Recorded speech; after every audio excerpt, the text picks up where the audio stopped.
Si vous regardez cette vidéo, c'est que vous avez déjà vu la vidéo sur ma transformation physique en 3 mois. Et si ce n'est pas le cas, je vous invite à aller la regarder avant et à revenir ici juste après. Je vous mets le lien par ici.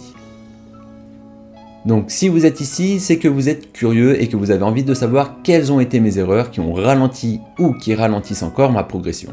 Ce qui vous permettra de ne pas faire les mêmes erreurs et d'avoir de meilleurs résultats ou plus rapidement. Mais je vous donnerai aussi des conseils qui vous permettront d'atteindre vos objectifs. En tout cas, moi ça m'a aidé. C'est aussi des conseils que je donne à mes nageurs. Après, comme je dis toujours, c'est à vous d'aller piocher des cartes à droite et à gauche sur ce qui vous convient.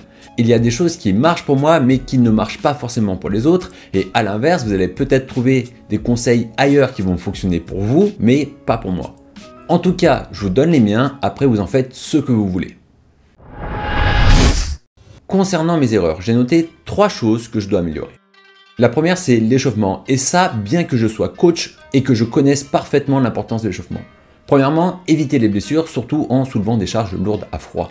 Et deuxièmement, son utilité, préparer le corps à l'effort, de faire toutes les connexions au niveau des plaques motrices pour solliciter un maximum de fibres musculaires lors de l'effort. L'augmentation de la température corporelle, du rythme cardiaque, l'afflux accru de sang dans les muscles et par conséquent l'amélioration des performances. Et je le constate surtout sur les jambes ou lors des premières séries où je suis pas bien moins à l'aise sur l'amplitude, la barre me paraît plus lourde et souvent la deuxième ou troisième série elle passe beaucoup mieux. La première semaine je m'échauffais bien avec de l'ergo, des petits MM de 8 minutes où j'avais 1 minute pour faire 3 burpees, 5 pompes, 7 flexions et le reste du temps c'était de la récup, et ça pendant 8 minutes. Bref, j'en avais pour 20 minutes de chauffe, plus la séance qui durait plus ou moins 1h15, j'avais pas l'envie ni le temps d'y passer ma vie, donc progressivement l'échauffement a fondu comme neige au soleil.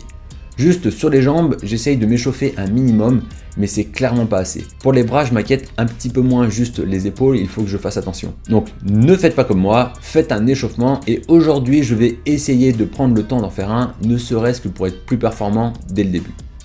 Ma deuxième erreur, c'est le sommeil. Pour moi, c'est le plus dur à gérer. Je bosse généralement le soir. Quand je rentre, j'ai pas envie de manger et d'aller me coucher direct. J'ai envie de profiter de ma soirée et en plus, c'est là où je suis le plus productif. Je pense que mes ancêtres, ils devaient surveiller la grotte car je suis vraiment un couche-tard. De toute manière, que je me couche tôt ou tard, le matin pour moi, c'est la PLS. Donc à quoi bon me coucher tôt? Mais pour le coup, il me manque pas mal d'heures de sommeil et croyez-moi, c'est ultra important. On néglige beaucoup trop le sommeil, et moi le premier. Mais les journées elles sont trop courtes, il faudrait qu'elles fassent 36 heures pour pouvoir tout faire. Donc, pour pouvoir faire tout ce que je veux, malheureusement je gratte sur mon sommeil. Or, le sommeil permet au corps de récupérer, et c'est aussi quand vous dormez que vous fabriquez du muscle. Et ça joue aussi énormément sur les hormones, et des études ont montré qu'un manque de sommeil pouvait baisser votre testostérone de 10 à 15%. C'est énorme. La testostérone, c'est une hormone anabolisante. Elle augmente la synthèse des protéines, ce qui favorise la croissance musculaire. Elle stimule aussi la production de globules rouges qui va mieux oxygéner les muscles, donc nous aider à être plus performants. En plus, quand vous êtes fatigué, votre corps va nécessiter de l'énergie et il va vous réclamer quoi? Du sucre. Et en étant fatigué, on aura tendance à craquer plus facilement sur la nourriture et l'humeur et la motivation en pâtissent aussi. Bref, la récupération fait aussi partie de l'entraînement et il ne faut surtout pas la négliger. Et le sommeil est une part importante de cette récupération. Il faudra avoir des horaires réguliers de coucher et de lever. Le corps est une machine très bien rodée qui fonctionne comme un métronome. Et dès qu'on le dérègle, cela perturbe toute la symphonie. Et ça, je n'y arrive vraiment pas. Faut vraiment que je me discipline sur le sommeil. Et enfin, ma troisième erreur, c'est l'alimentation. Au début, je pesais tout, mais très vite, j'ai fait à l'œil. J'ai donc pas été ultra strict sur les quantités, sachant que de base, j'ai une alimentation plutôt saine, donc je me suis pas trop pris la tête. Du moment qu'il y avait des protéines, des féculents et des légumes dans mon assiette, ça allait. Mais visiblement, je mangeais pas assez comme je vous l'avais dit. Il me manquait un repas et j'aurais peut-être dû augmenter mes apports lors des autres repas pour compenser. Par contre, ceux pour qui cette diète change vraiment leur habitude, faites attention, pesez vos aliments, ça va vous demander pas mal d'efforts et je sais ô combien c'est difficile de changer d'habitude alimentaire, surtout pour ceux qui sont drogués par la malbouffe. Et j'ai bien dit drogué car le sucre c'est une drogue et il faut vous sevrer. Au début c'est dur, mais déjà au bout de 2 semaines vous aurez moins besoin de sucre et beaucoup de choses vont vous paraître trop sucrées. Mais si vous avez plutôt une bonne hygiène de vie alimentaire comme moi avec beaucoup de légumes, peu de produits transformés, pas de boissons sucrées et autres snacks, en vrai il suffit d'apprendre à se connaître et à adapter légèrement son alimentation en fonction des résultats. Là par exemple, je sais que je peux augmenter les quantités. C'est plutôt facile quand c'est dans ce sens. Parce qu'à l'inverse d'une prise de masse, je pense qu'une sèche serait beaucoup plus difficile pour moi car je suis gourmand et je sais à quel point c'est dur de lutter contre la nourriture. Certaines personnes sont pas fans de manger, elles mangent par nécessité et t'en as d'autres, la majorité dont je fais partie, qui aiment bien manger, cuisiner des petits plats, qui aiment goûter de nouvelles saveurs, qui apprécient ce moment. Et il n'y a rien de mal, c'est naturel. Après, il faut juste faire attention à ce qu'on mange et aux quantités. On peut se faire plaisir, mais raisonnablement. Tout ce qui est à l'excès n'est pas bon. Une diète trop restrictive, vous allez avoir des carences, vous allez craquer, vous serez moins performant. Et à l'inverse, manger en trop grande quantité, manger trop gras, trop sucré, j'ai pas besoin de vous faire un dessin, vous connaissez le résultat. Donc pour l'alimentation, même si j'ai une alimentation assez saine, je pense pouvoir l'optimiser encore plus pour obtenir de meilleurs résultats. Et je ne vous parle pas de compléments alimentaires, juste de mes repas.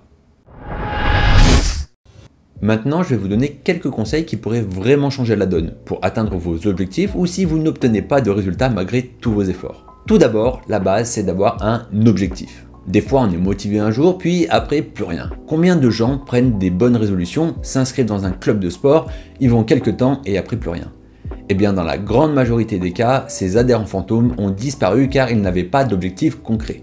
Que ce soit la perte de poids, l'augmentation de l'endurance, une amélioration technique ou autre. Fixez-vous des objectifs à court, moyen et long terme. On ne va pas devenir Schwarzy en 3 mois. Il faut aussi être réaliste, mais ne pas se fixer de limites. Vous avez le droit de rêver. Il ne faut pas brider ses rêves. Mais si vous avez de grandes ambitions, alors il faudra se donner les moyens de les réaliser.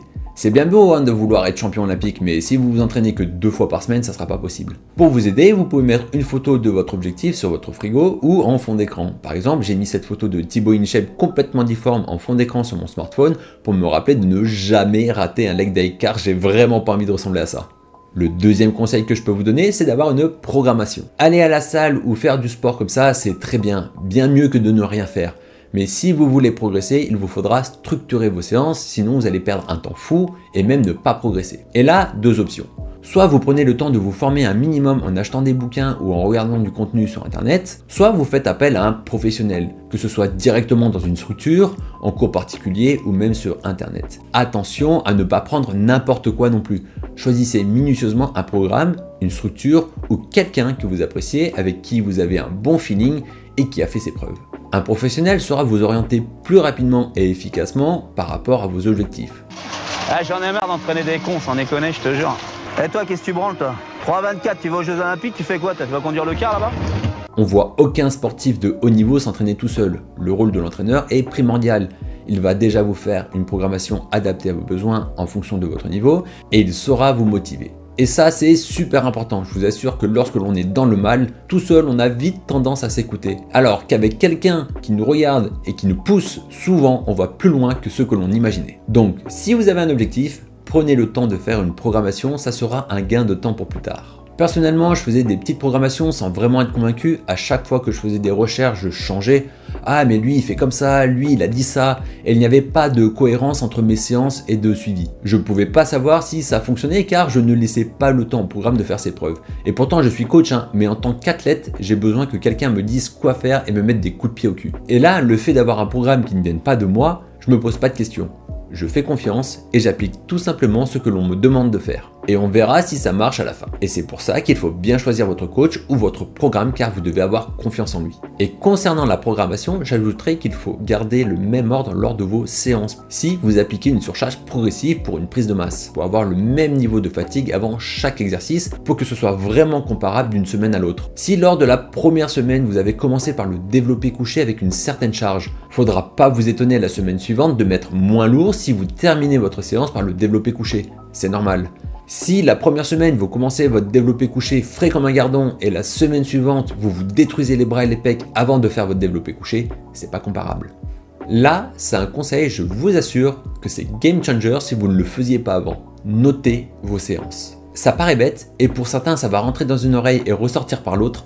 Mais je vous assure que de prendre quelques minutes, voire secondes, si vous êtes un minimum organisé pour noter toutes vos séances, ça va vous aider à progresser. Sur l'instant, on se dit, bah, pas besoin de noter, je m'en souviendrai. Mais quand vous vous entraînez régulièrement avec une grande variété d'exercices, vous ne savez plus exactement combien vous avez mis la semaine précédente ou dans quel état de fatigue vous étiez. En plus d'avoir un suivi sur vos charges et de pouvoir appliquer au mieux la surcharge progressive, notez aussi vos sensations ou votre état de fatigue. Si vous avez du mal à progresser, vraiment ce conseil-là pourrait vous aider. Pendant la récup, au lieu de perdre votre temps sur les réseaux sociaux, allez dans votre application bloc-notes et notez. C'est tout simple, il faut que ça devienne un automatisme. Avant-dernier conseil, la régularité, c'est la clé. Il vaut mieux s'entraîner une fois 1 heure tous les jours que 6 heures d'un coup une fois dans la semaine. Vous aurez beaucoup plus de résultats avec de la régularité. Ne vous enflammez pas, hein. Au début on est super motivé, on pourrait y passer toute la journée, mais le petit train-train quotidien, le boulot, la famille nous rattrape et on va taper sa flemme 1 fois, 2 fois, puis ça va devenir récurrent. Au contraire, si vous êtes autodiscipliné et que vous avez votre petite routine quotidienne, vous allez voir qu'au bout de 2 ou 3 semaines, vous n'aurez pas envie de rater une seule séance ou même de bouffer de la merde. Car vous n'aurez pas envie de cacher tous les efforts que vous avez fait jusque-là et ça va devenir votre leitmotiv. Ça va être une vraie drogue et une bonne drogue cette fois. Après, je suis comme tout le monde, hein. Des fois j'ai pas envie, mais quand je ressors de l'entraînement, je suis content, je me sens bien, je suis fier d'avoir lutté contre cette flemme. Et si jamais je rate une séance, je suis pas bien, je culpabilise. Je sais que j'ai tapé ma flemme, je peux pas me mentir à moi-même en me sortant des excuses bidons. Au fond de moi, je le sais. Si vous voulez un corps de Super Saiyan, il n'y a pas le choix. Et parlez-en à vos proches. Je vous donne un exemple. Si vous avez un petit coup de mou, oh aujourd'hui j'ai pas envie d'aller m'entraîner, je suis fatigué. Si là où les personnes vivant avec vous ne connaissent pas votre objectif, elle va vous dire: c'est pas grave si tu rates une séance, allez viens, on va regarder un film. Alors que si cette personne est au courant de votre objectif, elle va vous dire: allez, sois fort. C'est pas toi qui voulais devenir un Super Saiyan? Faut pas que tu rates ta séance. Et là, si cette personne est bienveillante, elle va vous encourager. Dites-vous que le plus mauvais entraînement, c'est celui que vous ne faites pas. Et enfin, dernier conseil sur l'alimentation. Comme je viens de vous le dire, parlez-en à vos proches, comme ça, ils ne vous tenteront pas avec de la malbouffe ou ils vous aideront à préparer vos repas. C'est pas forcément évident de faire une diète spécifique si vous êtes un ado et que vos parents cuisinent pour toute la famille ou si c'est votre compagne ou compagnon qui fait tout le temps manger. Vous ne pouvez pas leur imposer ça, donc le plus simple, c'est d'en parler pour qu'ils soient au courant et qu'ils fassent attention à votre assiette. Mais c'est aussi à vous de mettre de la bonne volonté en cuisinant. On ne peut pas exiger aux autres de le faire à notre place. Et surtout, là où je voulais en venir avec l'alimentation, si vous êtes débutant, pas besoin de compléments alimentaires, gardez vos sous. La nature, elle est bien faite, hein. On trouve tout ce dont nous avons besoin dans notre assiette. Une fois que vous aurez optimisé votre alimentation, optimisé vos entraînements, optimisé votre sommeil, et que là vous notez une stagnation et que vous avez envie de level up, là ouais, il faudra peut-être envisager à prendre des compléments. L'habit ne fait pas le moine, hein. C'est pas parce que vous prenez tous les compléments du monde que vous allez progresser et devenir une machine. Si à côté vous vous entraînez mal, vous dormez pas et que vous mangez pas bien, ça va pas être très efficace. Voilà. J'espère qu'en vous parlant de mes erreurs et qu'avec tous mes conseils, vous allez progresser dans votre pratique et aussi faire plus attention à votre alimentation. C'est une question de santé, vraiment l'alimentation c'est la base. Si vous ne mettez pas le bon carburant dans votre voiture, elle va pas bien avancer, et bien le corps c'est pareil. Dites-moi en commentaire si vous avez fait ou si vous faites les mêmes erreurs que moi et j'espère que vous allez pouvoir les corriger après cette vidéo. Et dites-moi quel est le conseil qui a eu le plus d'impact pour vous. J'ai encore des milliers de choses à partager avec vous, hein, que ce soit sur l'entraînement, l'alimentation, le mindset. Si vous avez des questions, n'hésitez pas, je me ferai un plaisir d'y répondre. Sur ce, je vous remercie d'avoir regardé cette vidéo et on se dit à très bientôt sur la chaîne. Ciao!